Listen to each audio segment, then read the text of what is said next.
Let exclusive furniture spring clean your sleep with an ultimate sleep reset package. Springtime is the best time to refresh your sleep. Save up to $800 on a sleep reset package, complete with mattress, mattress protector, pillows, sheets, and an adjustable base for maximum comfort. Plus, 60 months no-interest financing, and we'll haul away your old mattress and recycle it for free. Upgrade, refresh, and save. This is exclusive furniture, where low prices live. And better sleep begins. Every day. See store for details. Jesse and I are honored and privileged to have my very good friend, Ravi Batra, a very distinguished lawyer, businessman, political commentator, writer, a lead person at the United Nations for Southeast Asia. And the reason we decided to bring Ravi on the show today, he's also counsel to President Zelenskyy of the Ukraine. So in that context, Ravi, would you please tell our audience about your role with President Zelenskyy? I'm delighted to do that, but first let me reciprocate and say what a delight it is to be with my favorite judge on the air, who happens to be one of my dearest friends in the world, Judge Weinberg. So great to talk to you over the air, Richard. And of course, Jesse Garcia, whose predecessor, one of the prior predecessors, Pat Acampora, Republican county leader, dear friend as well. So regarding President Zelenskyy, this is a man that ignored history because history had Churchill as Prime Minister of England, and he decided that he went from an actor, comedian to president, and during starting February 24th of this year, due to his bravery, because the United States offered him a ride, and he says, I don't need a ride. I need ammunition. I need bullets. So this brave president in this world of cynicism became Churchill by necessity and by his own personal integrity. So I wanted to say to you how impressed I am with him. I never expected this level of personal leadership that he has exhibited in today's very cynical world, because we don't, the last leader of Afghanistan, for example, Ghani, who used to be a professor at Columbia, his last day was running to the helicopter with suitcases full of cash and took over $100 million of our money and went, to the UAE. But anyway, so my involvement with Ukraine is post-Crimea, when I was invited by Ukraine to represent them at the UN, and I was counsel to their mission, and therefore, as the head of state, Poroshenko, before Zelenskyy, was my client.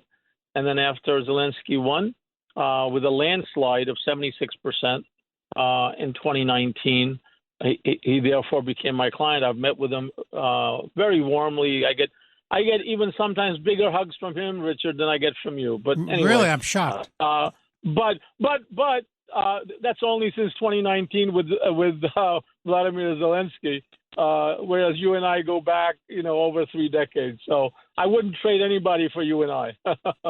So the problem, frankly, is that we have put Ukraine in a box.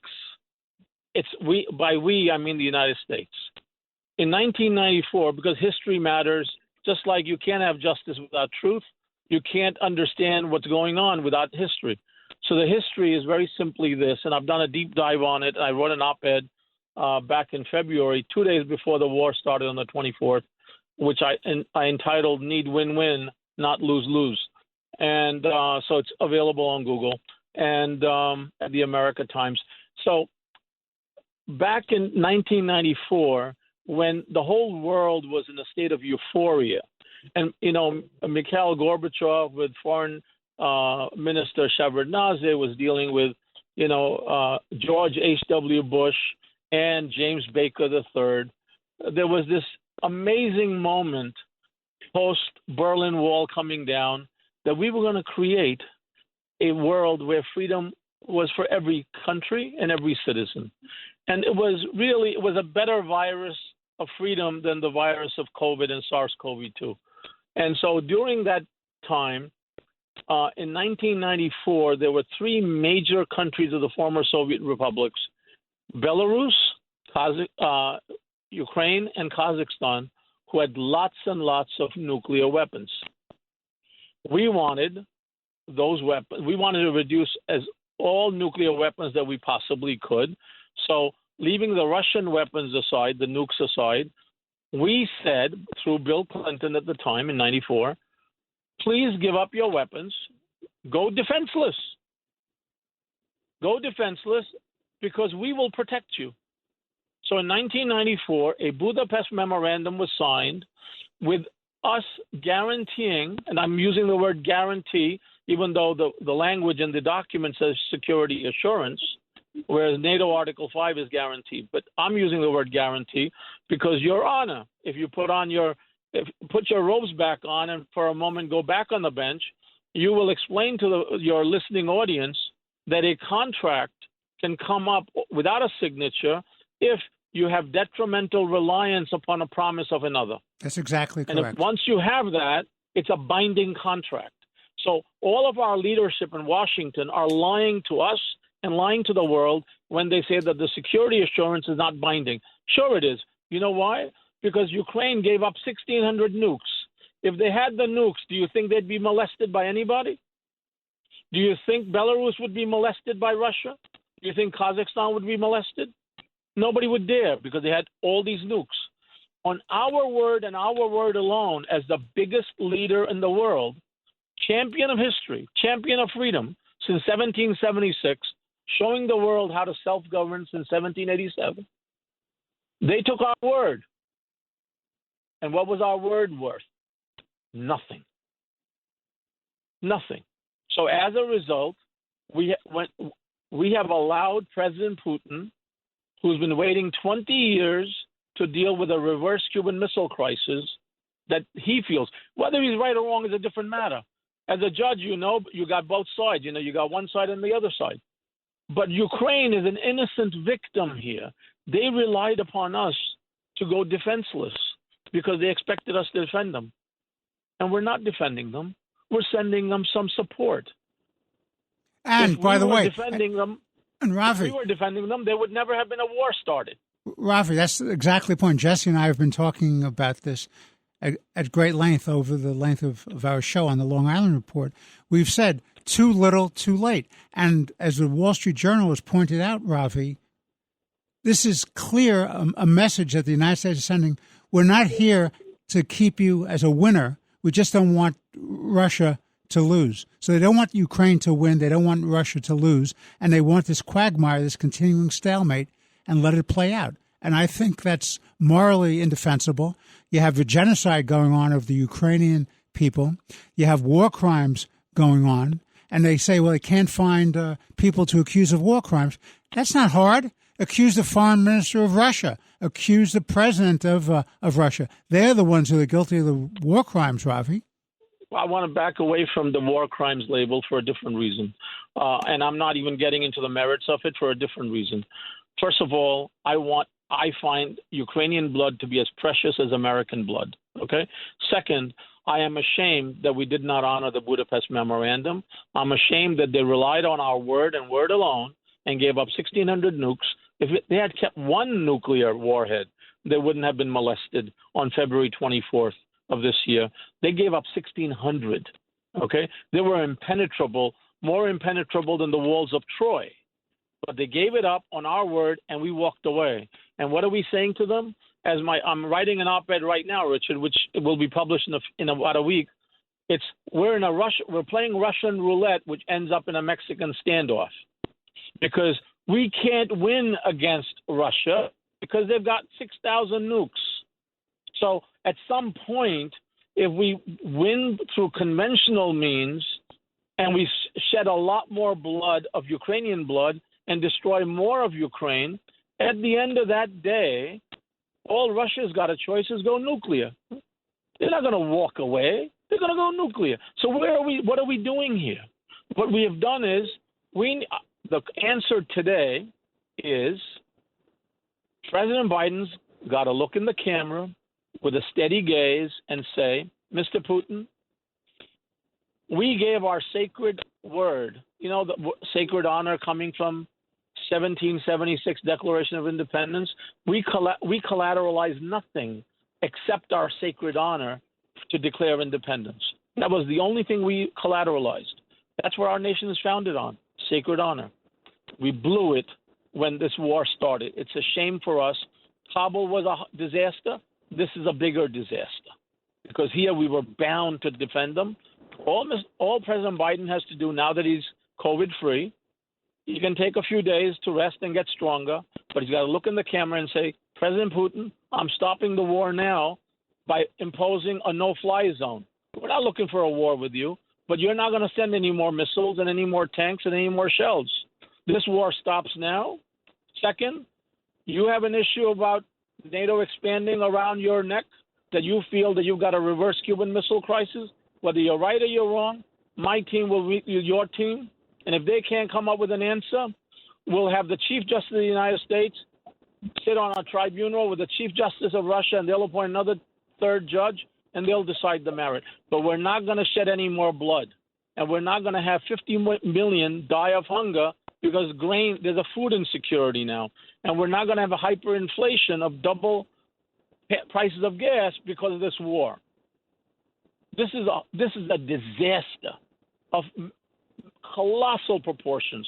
Whatever victory we had in World War II, we just blew it in this war. Okay, Jesse. I'm very, very upset. Jesse. I'm very sad.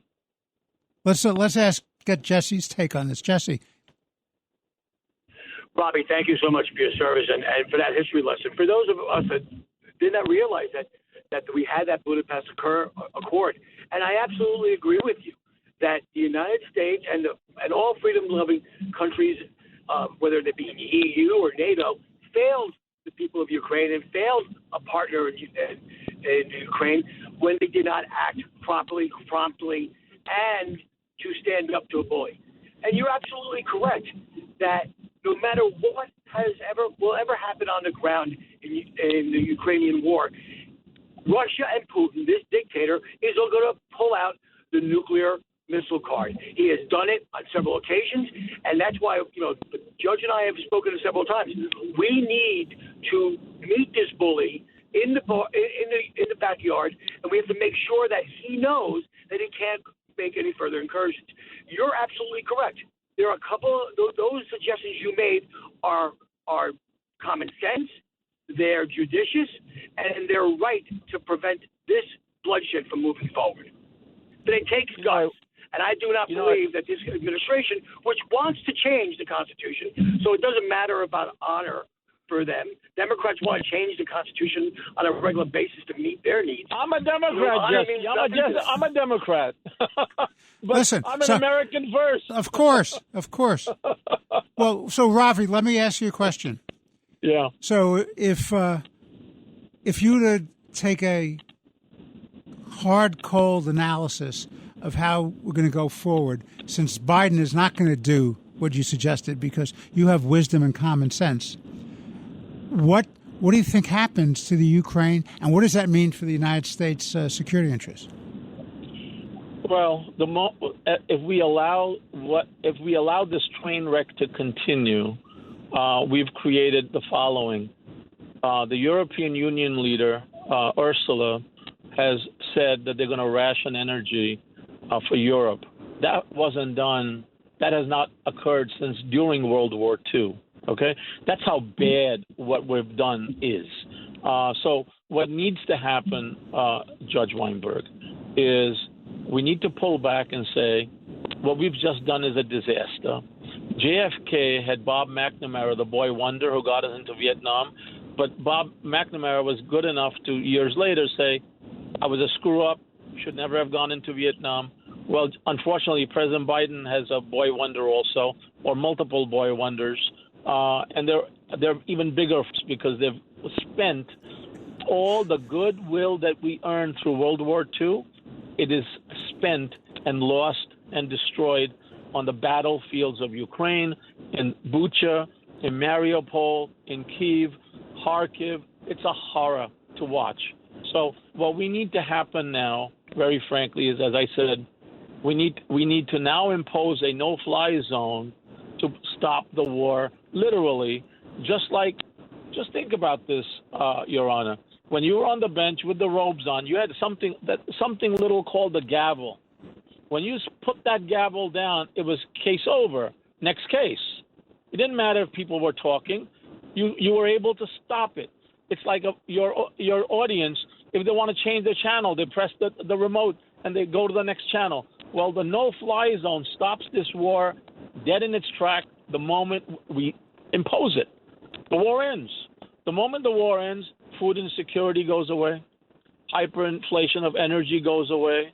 Imagine, you and I are blessed by God that we don't have to pick between filling up our tank and eating. But there are our fellow Americans who have that choice and have that problem.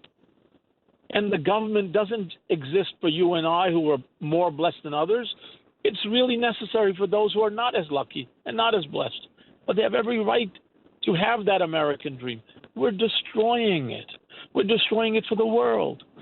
Over 50 million more Africans are going to die from hunger and starvation because of this. That blood is on our hands.